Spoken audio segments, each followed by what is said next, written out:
Hello বন্ধুরা, পুঁজিবাদী সরকার এবং সমাজতান্ত্রিক সরকারের ভিতর আহ, বিভিন্ন শ্রেণীর মানুষের একটি মতভেদ রয়েছে। তো যারা পুঁজিবাদী সরকার তারা বলে সমাজতান্ত্রিক সরকার নাকি ভালো না, এবং সমাজতান্ত্রিক সরকার বলে পুঁজিবাদী সরকার ভালো না।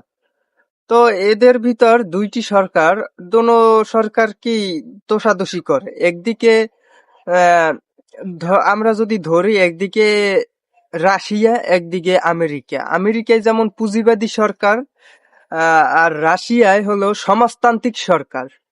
তো আমরা জানবো আজকের ভিডিওতে সমাজতান্ত্রিক সরকার কি এবং পুঁজিবাদী সরকার কি। তো প্রথমে শুরুতে আসি পুঁজিবাদী সরকার। তো পুঁজিবাদী সরকার হলো একটি দেশে সকল ধরনের মানুষ, সকল ধরনের সাধারণ মানুষ তাদের একটি পুঁজি নিবে। পুঁজি বলতে এখানে মূলধন, অর্থাৎ আপনার কাছে যদি 20,000 টাকা থাকে, কিংবা 1 লাখ টাকা থাকে, কিংবা 5 লাখ টাকা থাকে, আপনি সেই টাকা দিয়ে ব্যবসা বাণিজ্য করতে পারবেন। যেমন আপনি একটি দোকান দিলেন এবং আপনার দোকানে আপনি মাল জিনিস কিভাবে বেচবেন, মাল জিনিসের দ্রব্য মূল্যের দাম কিভাবে নির্ধারণ করবেন, সেটি আপনি নিজে ঠিক করবেন। এটি হলো পুঁজিবাদী সরকারের একটি সাধারণ বৈচিত্র্য। আর আপনি যদি একটা সমাজতান্ত্রিক সরকারের আওতাধীনে দেশে বাস করেন, তাহলে ওই দেশের আপনি যদি ব্যবসা করতে যান, তাহলে আপনি ব্যবসা করতে পারবেন না। অর্থাৎ সরকার ওই দেশের সর্বসাধারণ মানুষের জন্য সমানভাবে ভাগ করে দিতে চাইবে। অর্থাৎ আপনার যদি টাকা থাকে কিংবা থাকে, তাহলে আপনি চাইলেই ব্যবসা করতে পারবেন না। অর্থাৎ ওই দেশের সরকার বিভিন্ন ফার্ম বা কোম্পানি, শিল্প কারখানা তারা সরকারিভাবে তৈরি করে দিবে, আপনি শুধুমাত্র ওই জায়গাতে কাজ করতে পারবেন। এই ধরনের সুযোগ সুবিধা দিয়ে থাকে সমাজতান্ত্রিক সরকার। তো ওই জায়গাতে আপনি চাইলেই নিজের ইচ্ছে মতো ব্যবসা বাণিজ্য করতে পারবেন না। তো সমাজতান্ত্রিক সরকার আবার যদি সংক্ষেপে বলি, সার সংক্ষেপ, তো চাইলেই ব্যবসা বাণিজ্য করতে পারবেন না। আর পুঁজিবাদী সরকারের আওতাধীনে থাকলে আপনি চাইলে যত ইচ্ছা তত বড়লোক হতে পারবেন।